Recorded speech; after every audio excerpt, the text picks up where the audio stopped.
all being streamed now.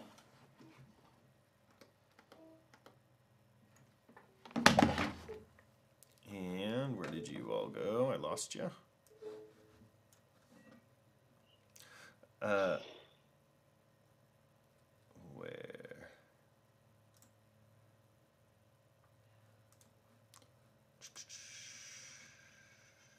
Present. Okay. There we go, like magic.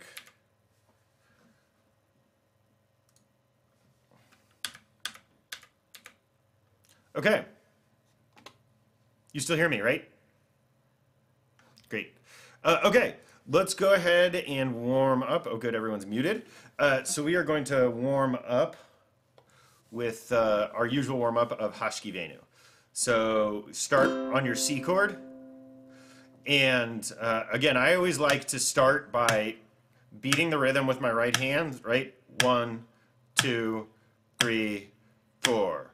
Down, down, up, down, up, down, down, up, down, up, down, down, up, down, up, down, down, up, down, up, down, down, up, down, up, down, down. Now we're gonna go on to G. Here we go. G, G. Down, down, up, down, up. Last time, A minor. 2, 3, 4, F now. 2, 3, 4. Okay, back to C. Here we go. 2 sets. Second set. Now G, G. A minor. F. Now just one set each. C. G. A minor. F. Turn it around. C. G. A minor. And F. Turn it around again. C. G. A minor, and F. Last time, C, G, A minor, and F, and on C. Okay, how did that feel to everyone? Thumbs up, middle, down. Where are we at? Hey, Daniel, when you say turn it around, just a reminder, do you mean just going up, down, on the F? Great question. Great question, Amy. What I mean by turn it around, because it can mean, so yes, that's exactly what I meant in this context. But turn it around in sort of musical slang means do something to make it clear that you're starting it back over. So sometimes that's changing your strum like we did, but in the 12-bar blues, we turn it around differently, which is what we'll do in just a moment. And so whatever that looks like, it means just do something to let folks know that we're going to be going back again. So like another option for turn it around would be, so C, D, let me give you a close-up of the frets. C, G, A minor, and F. But one thing that I could do is I could suspend and unsuspend the F.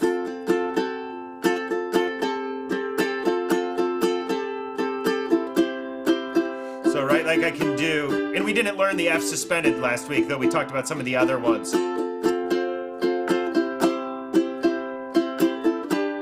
And actually the F suspended there is pretty easy. Play your F, and then add in that note down there like you're playing a C chord also. Add it right there on the 3rd fret on your lowest A string.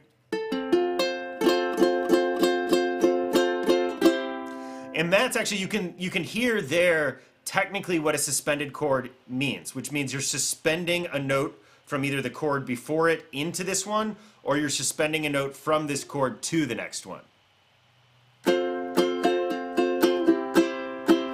So C, G, A minor, F, and suspend it. So that note right there carries through is the idea, and that's what they mean by suspend, like it suspends from one to the next. So again, just all sorts of ways to turn it around. Great question, Amy. That's one of the things we've been talking about the last couple weeks. Okay, other questions? So when you say that suspend thing,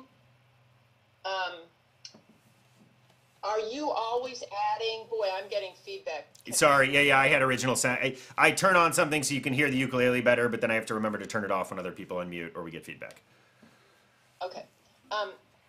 Does that mean that, like, the way that you added that C and then we went into the C, that's how it's going to work? Like if you did a G suspended and you were going into an E minor or whatever, you would be adding part of the key, whatever, you know, you're adding part of the key from the next chord. So usually what we mean when we talk about a suspended chord is this either a sus2, meaning you're including the second note in the chord or in the scale, or a sus4, meaning you're including the fourth note. And usually for it to be, usually what that means, at least in technical music theory terms, is that the next chord that you play is going to have one of those notes in it. Thank you. How people use the term colloquially can be different, right? So we would still, right, like when we're talking about the, right, like the G sus4 and the G sus2, right? They don't actually have to lead to those next chords in order for them to be called that. Right, this is our free-falling little lick that we do.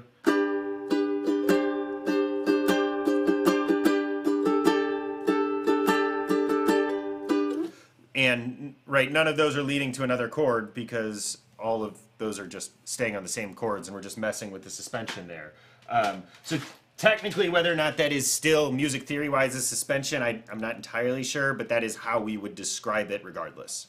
Other questions? Okay, I am tuning up. If you heard my uke a second ago, it was a little out of tune.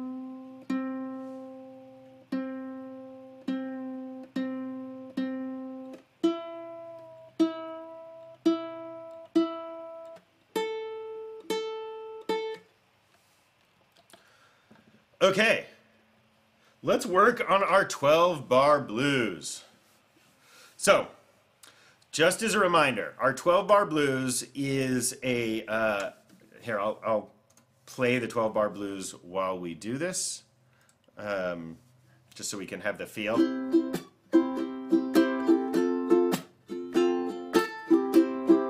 So the 12-bar blues is probably deep in you somewhere because you've heard it so many times. And it's a part of so much of the Western sort of, actually I should say the American music canon.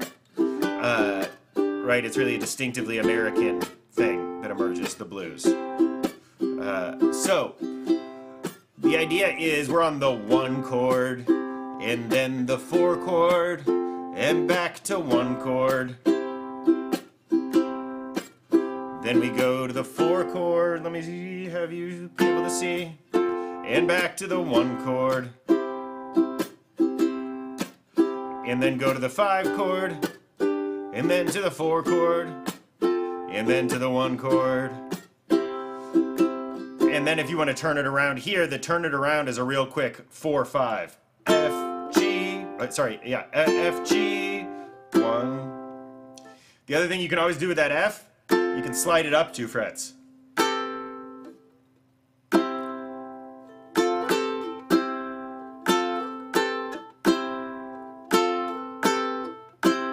Does that make sense? Because if you're sliding an F up 2 frets, you're turning it into a G.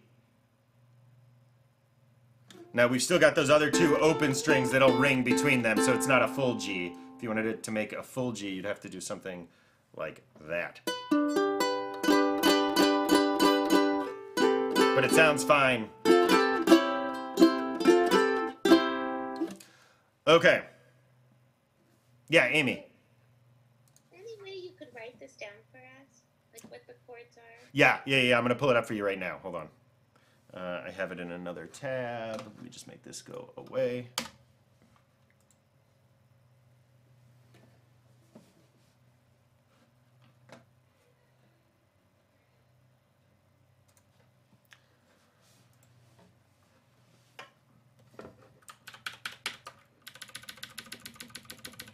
Okay, let's see, share.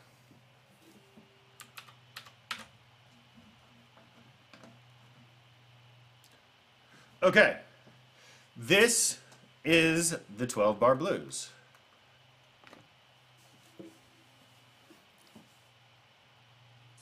One more, there we go.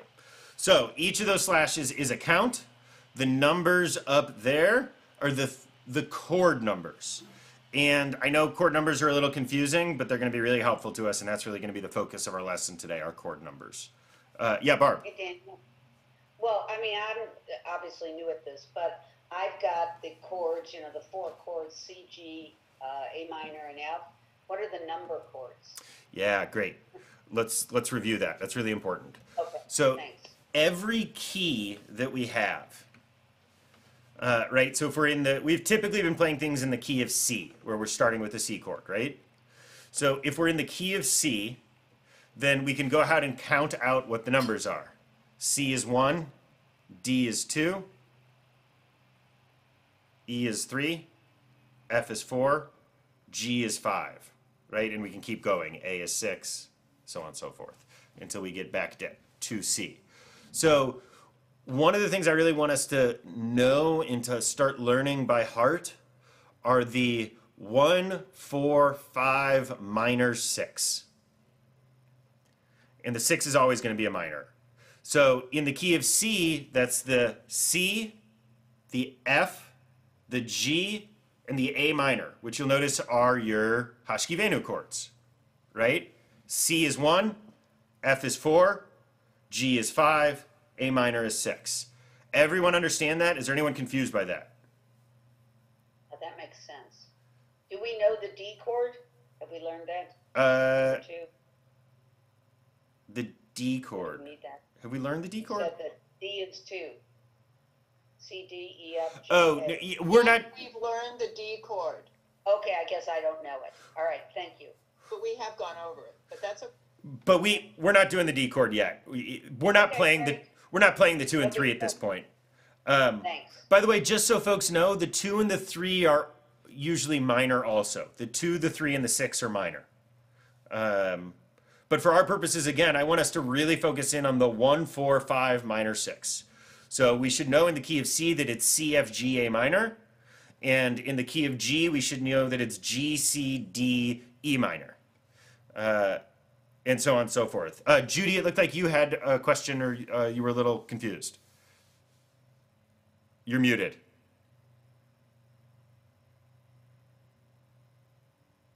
This is all not, it's not registering with me. I'm sorry. Too theoretical. Yeah. So let me explain the why we do numbers, and that might. The reason why is because I played classically, and I don't see flats and sharps. I don't see 3/4 time, 4/4 time. This is all garbage to me. It's a whole new, yeah, exactly. It's a whole new way of thinking musically, right, if you've been trained classically. Exactly. So here's the reason why we do numbers sometimes instead of chords. Numbers let us change the key immediately, right? Because if the chords down for our 12-bar blues are, if instead of the 1 here it listed C, if instead of the 4 here it listed F, and instead of the 5 it listed G, then we could only play it in that key. But when we start thinking about it in numbers, we realize that we can take the same song and play it in any key in which we know those chord numbers. So in the key of C, the 1, 4, 5 are C, F, G. But we could take this exact same 12-bar blues and play it in a different key, where we start with a G chord, and then we're doing Right? G, C, D is our 1, 4, 5. Because in the key of G, G is 1, A, B, C is 4, D is 5. Did that make some sense? So that's what we're going to be working on today, is we're going to be taking some of the things we know and shifting it to different keys. Daniel? Yeah, Daniel? Can I say something? please. Okay. I hate to be a pain in the rear end. However, I think,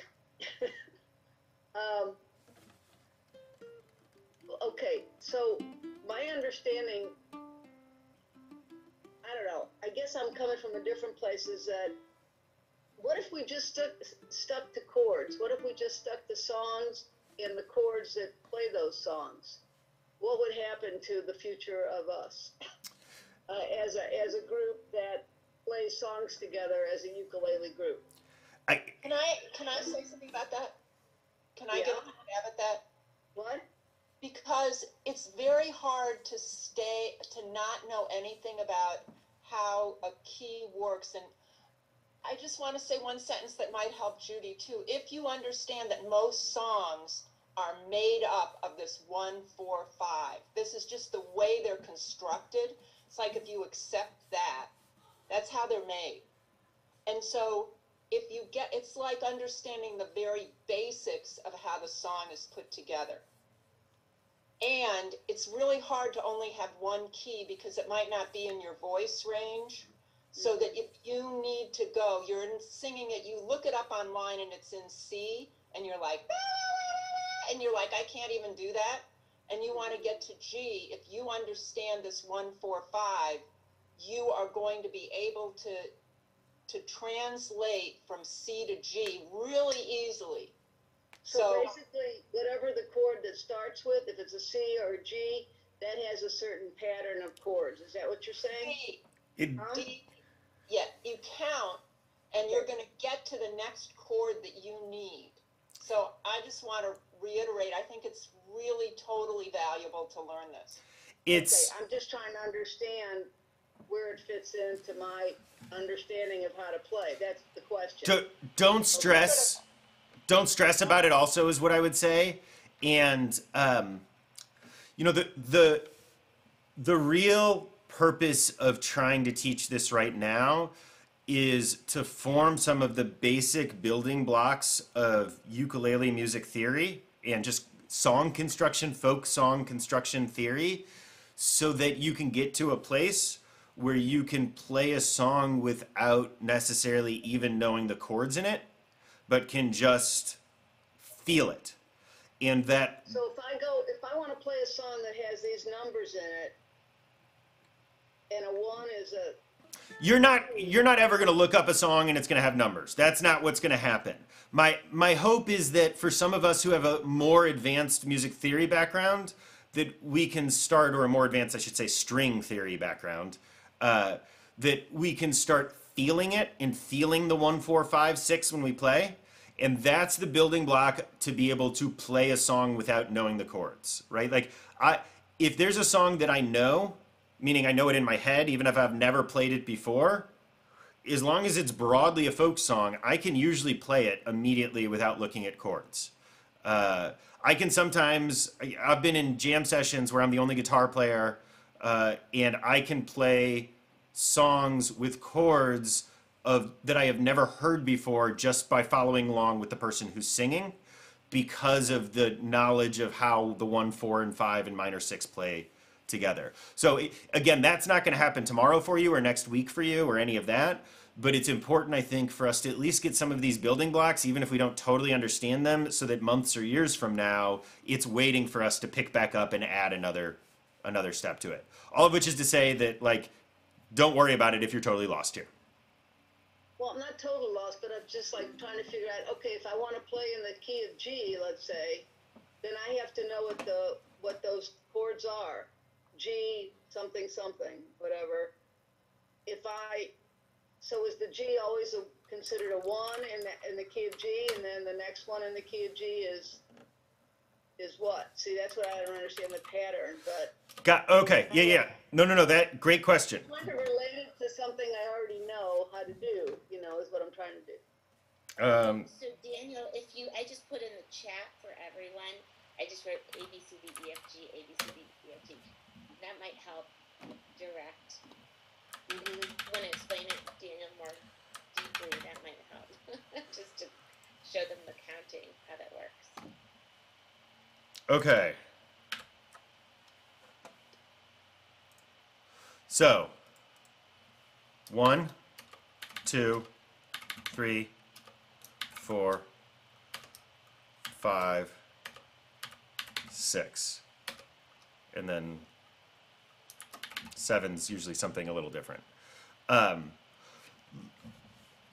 The uppercase are major, the lowercase are minor, the way that you write these things. Does that make sense? So, let's go ahead and do this in the key of C. C, D minor, E minor, F, G, A minor. It's usually B7 that you'd play there. And that's your order. Because it always goes A, B, C, D, E, F, G, A, B, C, D, E, F, G, A, B, C. That's how music goes. So, if instead we're in the key of G, A minor, B minor, C, D, E minor. Usually you play in F7, I guess. I get it. Okay, that's what I wanted to know. I see how it relates now. Does that make sense? That's all I needed. Good. Yes. Good. And so that's you're not going to look up songs that are going to list the numbers, but if you can start feeling the numbers, then whatever key you're playing in, you'll be able to understand what chord probably comes next. Okay. Can you keep that chart so that we can see, like, Yep. when I'm practicing, I can see it, or?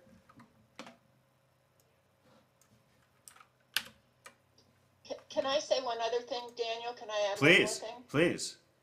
The other thing I think is helpful about these families of chords, C, D minor, E minor, F, G, is that you then know that there probably in a song there wouldn't be, like in the key of C, there are certain chords that you probably would not run into, and that I think that's helpful. Yeah, okay. Yeah, I think that's a great point. Let's see. Okay, let's get it so you can see it well.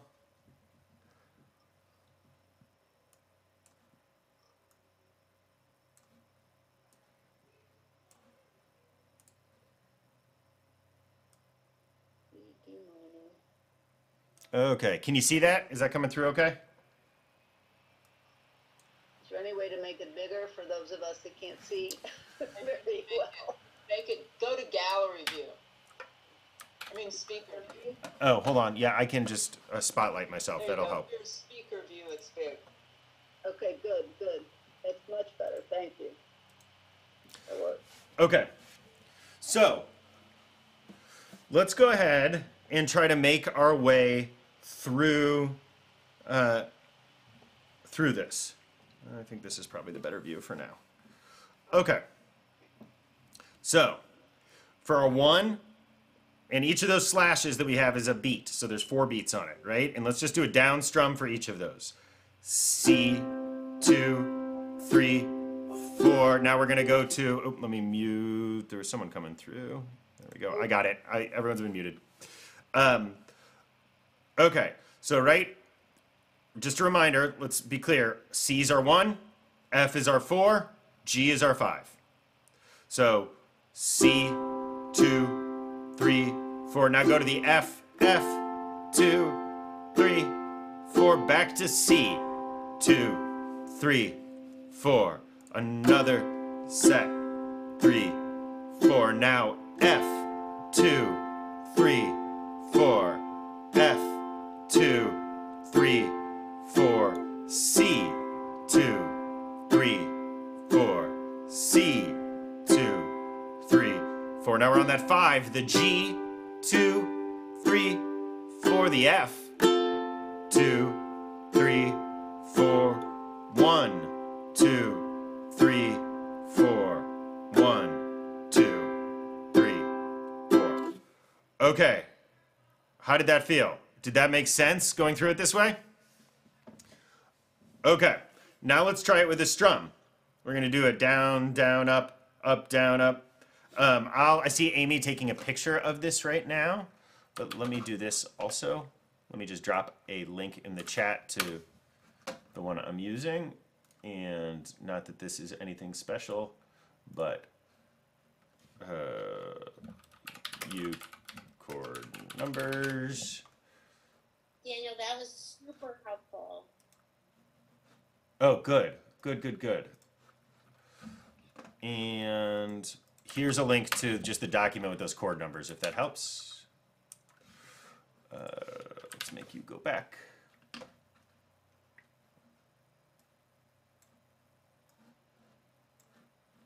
Why did that weird thing pop up over there? Go away.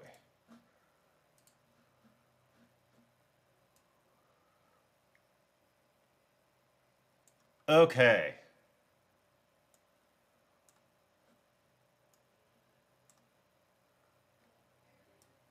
Oop.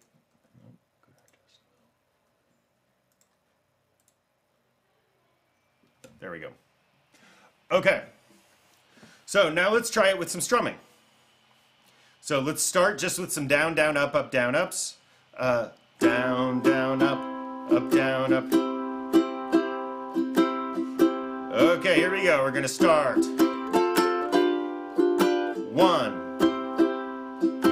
F,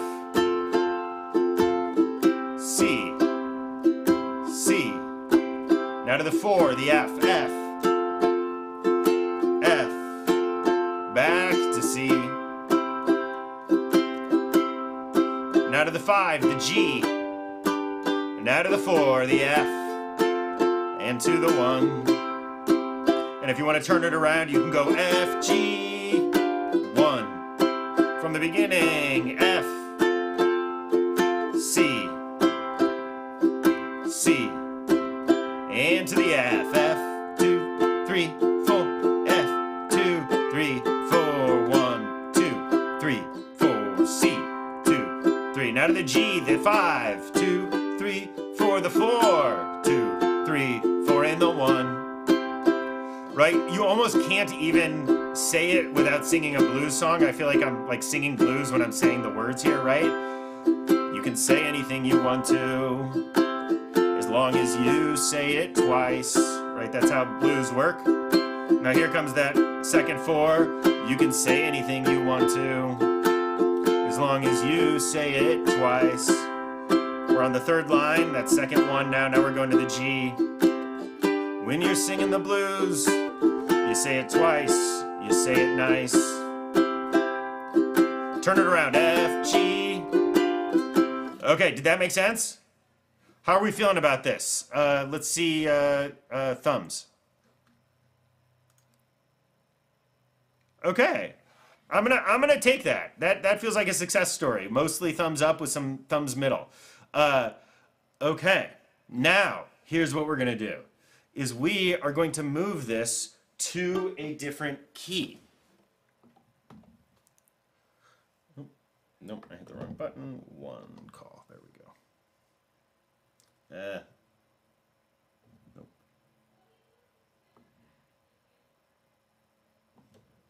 There we go.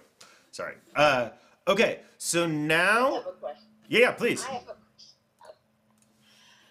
Were you playing 1 and then 1 or 4 and then 1 and then going down to 1, 4, 4? Is that how you were playing that? Exactly. Okay. First line, second line, third line, fourth line. Total of 12 bars, right? Each of these is a bar.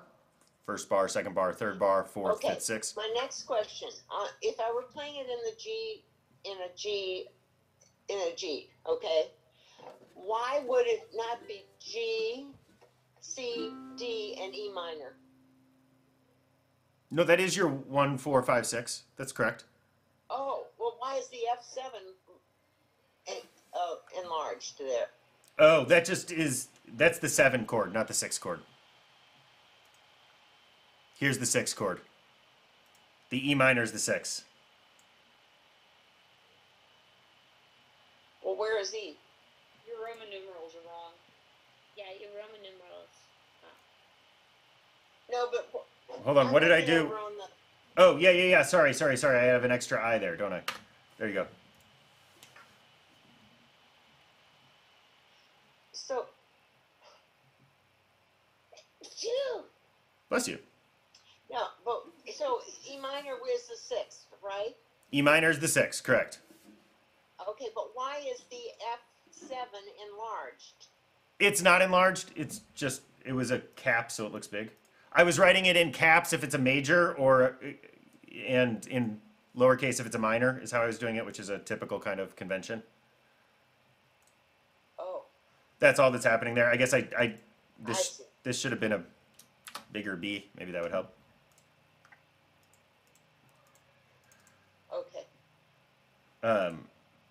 So Daniel, to make it even clearer, what if you make bold the G, the C, the D, and the E minor? Yep, we can do it just like we did the other ones. Yeah, absolutely. And we don't even need to do the minor because we're not doing the minor chords right now for the 12-bar blues. 12-bar blues is just the 1, 4, 5. Okay. Okay. So now we are going to switch this to a different key. We're going to play this in G instead. So we're going to need the D chord on the ukulele. I think that's going to be our new chord that we're less than familiar with. Uke D chord. We learned this last week, I believe.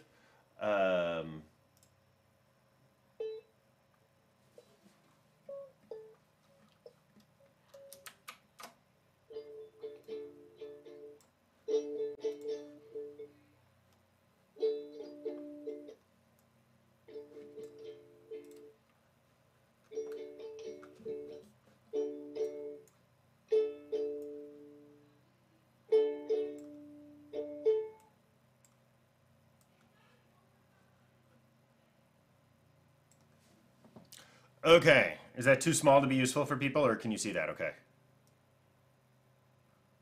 So the D chord is all 3 of those on the 2nd fret.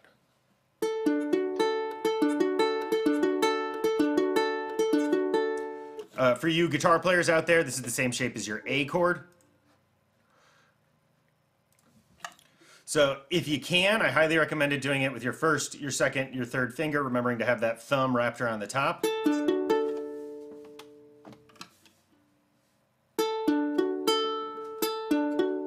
But if that's really hard, you can use 1 finger to cover all of them.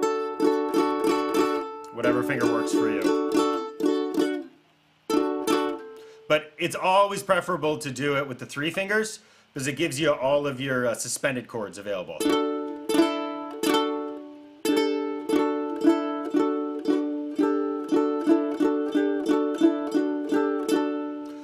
Okay, how does that D chord feel for us? Let's see some fingers. Sort of-ish? Great, we'll take it. So, for our 12-bar blues in G, let's just go over this.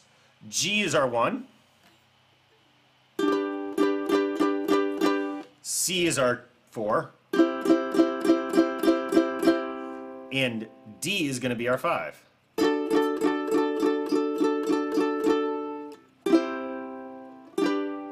1, 4, 5, 1.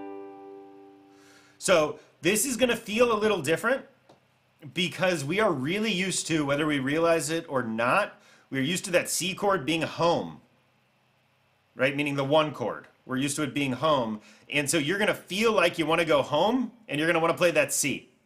But instead our G chord is going to be our home here. So let's just try it with simple strums through the 12-bar blues. And for the 2nd bar of 12-bar blues, we always play the 4 chord. We don't play the 1. So here we go. 1, 2, 3, 4. Now the C for our 4 chord. And back to the G chord. Now we're on the second line. 2. Here comes the 4 chord, the C. Another C. Now we're about to be on the third line, back to the G, our 1 chord. Okay, here comes the D, our 5 chord. D. And to the C, our 4 chord. And to the G, our 1 chord. And for that last one, for now, we can just stay on the 1 chord.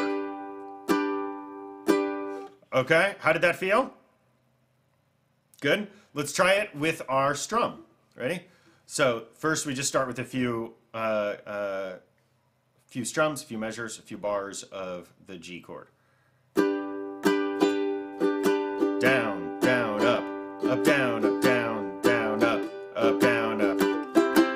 Here we go. G, C, back to G. And now we go to C, C, back to G,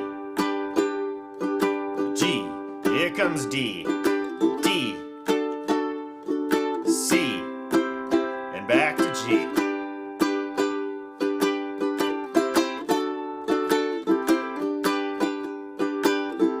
C, we're on the third bar now of the first line, the fourth bar. And I switched keys, didn't I? Do you see that? I just fell right back in to the wrong key. It happens. Okay. Take it from the top. G, here we go. G, C, and G. Now we're at the first bar. Here we go with the C, our 4 chord. Now back to the 1, our G. Now to our 5, our D, 5, C, G. And now the turnaround here is just a quick 4-5. So if you want to do that, 4-5, C, D, back to G. But you don't have to do that. You can also just play the 1 or the 5. Okay, here we go. We're going to start again. 1, 4, 1, and to the 4, and to the 1. Here comes the D, D, C, and back to G. And turn it around if you want. C, D. Okay. How'd that feel? Yeah? Ish? Good? Can you feel the chord changes? Right? Do you get what I mean by feel it? Like you feel when it's coming? Some of us, yes. Some of us, no. It's really one of those core progressions, core feelings of the American music, all of Americana, I would say. Blues. It's built into jazz. It's built into rock. It's built into country. It's built into almost anything you listen to. You'll hear the 12-bar blues. And now that you know it, you'll start hearing it like in radio tunes, and you'll be like, oh, that's like a 12-bar blues with a little different thing going on. And that happens too. Okay, thoughts, questions, ideas. We've been getting into a lot more music theory in these last few weeks because we've hit a more advanced point. Yeah, Rennie. Yeah, I really appreciate the charts and the explanation. Majorly helpful. Good, good, good. Majorly helpful. I feel like I can feel it. So thank you. Good. And Linda too, thank you. Yeah, thank you, Linda. That was really helpful. Yeah, go ahead, Linda. Can you just play that little zippity-doo-dah thing that you did at the end? The turnaround? Yeah. Yeah, so the... And can you just say you chose numbers blank and blank to do your turnaround? So the 4 and 5, yeah. The turnaround for the turnaround for blues is always 4-5. And in fact, in a lot of folk songs, you can do a 4/5 as a turnaround, a quick 4/5. So let's keep it in this key of G here, right? So in the key of G, our 4/5 is going to be our C, D, right? So Linda, I'm just going to mute you. There we go. So in fact, right, remember I called it a turnaround, meaning it's an audible cue for everyone else that we're about to go back to the beginning. So I want you to hear how I use it, right? I don't even need to tell you when we're gonna start playing together because here we go, right? Did you hear that? Did you feel that, right? There's something about that lets us know now we're starting. Did that make sense, Linda? So if we go back to the key of C. Danny, Yeah. Danny, how did you do it? What do you mean, how did I do it? Did you do it with the same strum or a different strum? Oh, the strum. Got it. You can do whatever you want. I usually, for a turnaround, will abandon whatever strum I'm in and just kind of strum at it. But you can keep it in the same strum too, right? Down, let me go back to the G. Down, down, up, up, down, up, down. Up.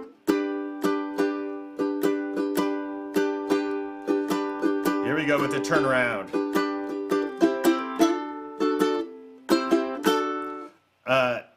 Da da da. I don't know what strum it is other than da da da. Down, up, down, I guess is what it is. Okay. Down, up, down. Right? So if we go back to the key of C again for a moment, our 4/5 are going to be the F, G, right? So that'll be our turnaround.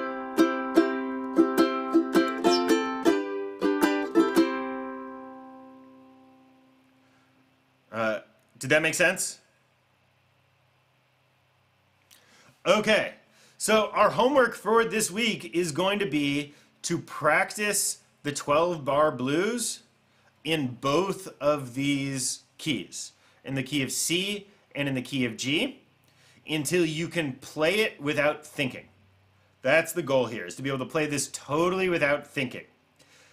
So for those of us who are a little more advanced, or those of us who remember some of the 7th chords that we worked on last week, 2 weeks ago, I don't remember exactly when it was, the 12-bar blues is the perfect spot to start playing around with all of those little flourishes, right?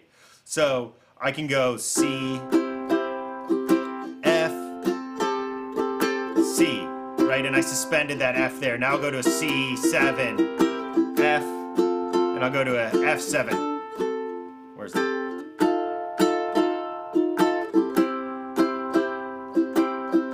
C7. Now I'll go to the G, and I might go to the G7, and back to the C. So you can play with those 7th chords, but you can also play with your suspensions. So, right? C, F, C, F, C. And then when we get to that G, F. So all of those little flourishes, that's what I want us to work on this week, is get those 12-bar blues down so that they are deep in your soul, so that your people you live with or the neighbors near you are going insane because they can't get it out of their head because you keep playing it. And then start practicing flourishes when you can do that comfortably. Whether you're playing around with those suspensions that we've done, or if you want to start messing around with 7th chords. And a 7th chord, by the way, if we talk about a major chord as being happy, here's our G major. If we talk about a minor chord as being sad, a 7th chord we talk about as being bluesy. So 7th chords are really appropriate for blues songs, in particular 12-bar blues. Yeah, Amy. You read me. When we first started today, you were playing the 12-bar blues with a fun syncopated strum. Can you teach us a fun strum to do with it? A new strum to work on with it? Yes, let's do that. Part of my you may have noticed I haven't like taught any real strum other than down, down, up, up, right? That's the only one we focused on because that's truthfully the only strum that is like a strum that I have. Everything else is basically just figuring out the right feel and making it up as you go. So as a reminder, the real, oh, no, let's go to this view. There we go. The real magic of strumming is that your wrist is always going down and up in beat. That you're not going down, down, up, down, right? That you're not kind of only trying to do those and going back and forth quickly to get to the right spot. That your wrist is always smooth in beat so that it's up and down as a metronome.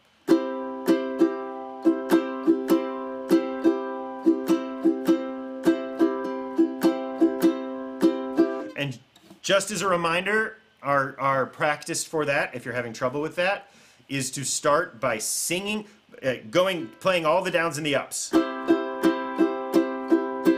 So that your wrist is in rhythm and playing it, and then start saying it. Down, down, up, up, down, down, up, right? Say it, but keep strumming all of them, and then you can go into only playing down, down, up, down, up. But remember that the only difference is when you actually touch the strings. Your wrist is going up and down, but it's just like a record needle. It only goes in and out on the times when you want to actually hear it.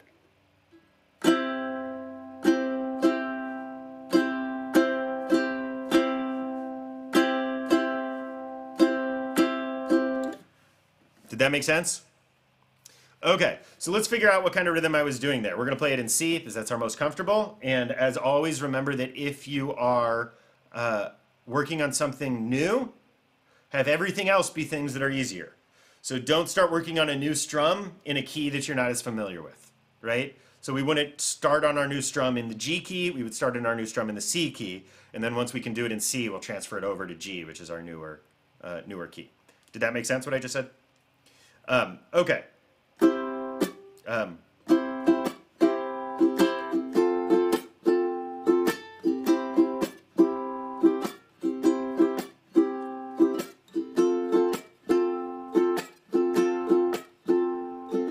Down, up, down, down, up, down, up, down, up, down, down, up, down. So it's a down, up, down.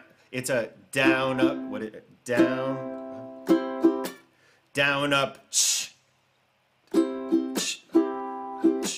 down, up, down, up, up. That is the muted, and the mute is always on a downstroke. Just as a reminder, your goal is to have your palm hit that part. Maybe that's a better view. See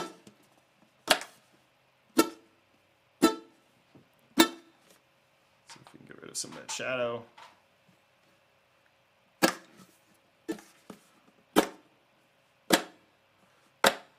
Where your finger's going at the same time as your palm. So it can even be a little before your palm is fine. You can like...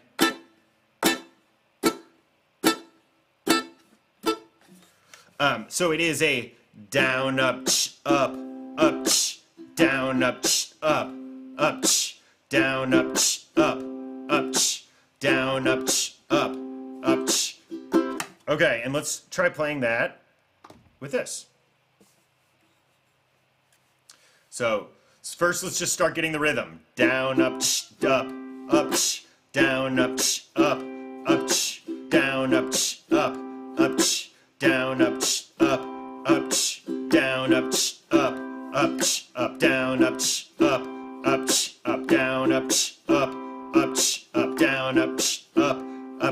up. Here we go. Down, up, F, up, C, down, up, F, up, down, up, C, up, down, up, G, up, ch, F, back to C, F, G, C, ch, up, ch, F, ch, up, ch, C, ch, up, ch, C, ch, up, ch, F, ch, up, ch, F, ch, up, ch, C, ch, up, ch, C, ch, up, ch, G, ch, up, ch, F, ch, up, ch, back to C, and then you turn it around with a little F, F, G, and a C. Okay. Thoughts, questions? Were you always doing down, up, up? Was that the whole thing that you were doing? Except during the turnarounds, but yeah.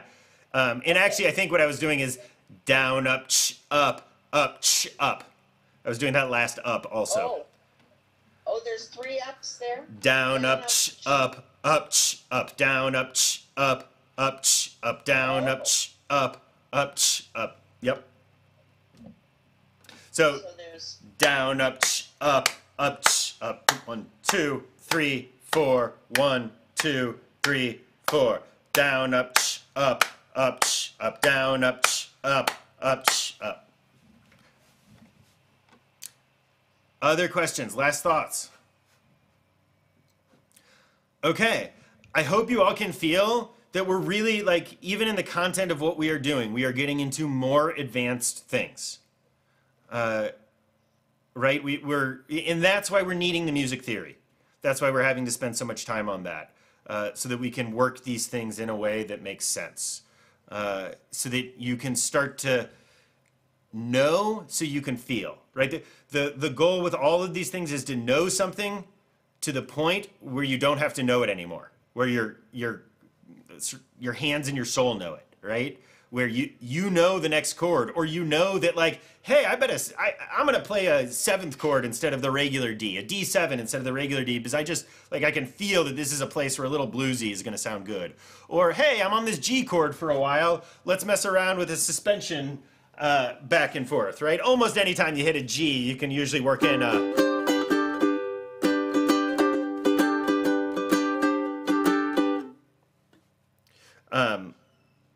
right? In fact, you can do that as a turnaround. F, C, C, F, F, C, C. Now G. Right? You see what I was doing with that suspending? F, C, and now I go back to the G. And I just played with the suspension back and forth as my turnaround instead. And remember, a turnaround can be anything that lets people know that you're about to go back to the beginning. You can do that with suspensions. You can do that with the 7th chord. You can do that by throwing in the 4/5. You can do that. And again, at this point, I'm not expecting you that you will know that. But as we start putting these labels on things, as we start talking about them as turnarounds, you'll start feeling it. And you'll start having some turnarounds that you can lean on whenever you get to them. And then you can put that into whatever song you're doing. Right? Like in Hoshikivanu, you start doing a turnaround. In anything that you're playing, you start doing it. And then you get to the point where you're not even doing it on purpose. Just when you get to the end of a phrase, you start musically playing it a little differently that represents the end of the phrase just because you feel it. And that's the goal with all of this. Okay. Yeah, Linda. Just want to say thank you for clearing up some of the mysteries of the musical universe for me. Well, this is great for me because I play more ukulele now than I have the rest of my life. You all are, like, I am at the end of my ukulele whatever's here. I'm well past my ukulele-ness here. So I hope that I'm giving good technique and form because I'm basically teaching guitar on ukulele at this point. Yeah, I think it's working. I was just going to say that some of us got together last Sunday at 3, and it was incredible to play together, like to feel what that felt like. And so I'm offering again this Sunday at 3 on my porch. Anybody that can come, Daniel, love to have you. I know you. I would love to be there. We have our Good Trouble Gang retreat this week, which is a roving band of teen social media interns that we've hired. Okay. But actually, speaking of that, you all can be like literally the first, except for the Talmud people, so I guess Sean knows, to know that we have officially on the books the first in-person CRC event since Purim. So it's going to be Lag BaOmer, which is, I believe, Thursday the 29th. It's going to be at 8 o'clock. It's a bonfire outside. It will be streamed, and we are limiting in person to 25 folks. However, I feel like we should give preferential reservation option to ukulele people because Lag BaOmer is all about music around a bonfire. So if any of you would like to be a part of Lag BaOmer bonfire, will you email Alana at centralreform.org, ELANA, tell her that you're in the ukulele group and that I said you should get preferential sign up so that you can be a part of the event. Daniel, could you come up with like 3 songs that we should learn, like that would be appropriate for a Lag BaOmer Totally. thing that we might work on next week with you, or Totally, absolutely. or I could work on Sunday. So I'm offering again, anybody to please email me if you want to come to my house. I live in Clayton, Sunday at 3. And if we know those songs, we'll start working. Oh, I have to go. It's past 1, everyone. I'm sorry. Okay.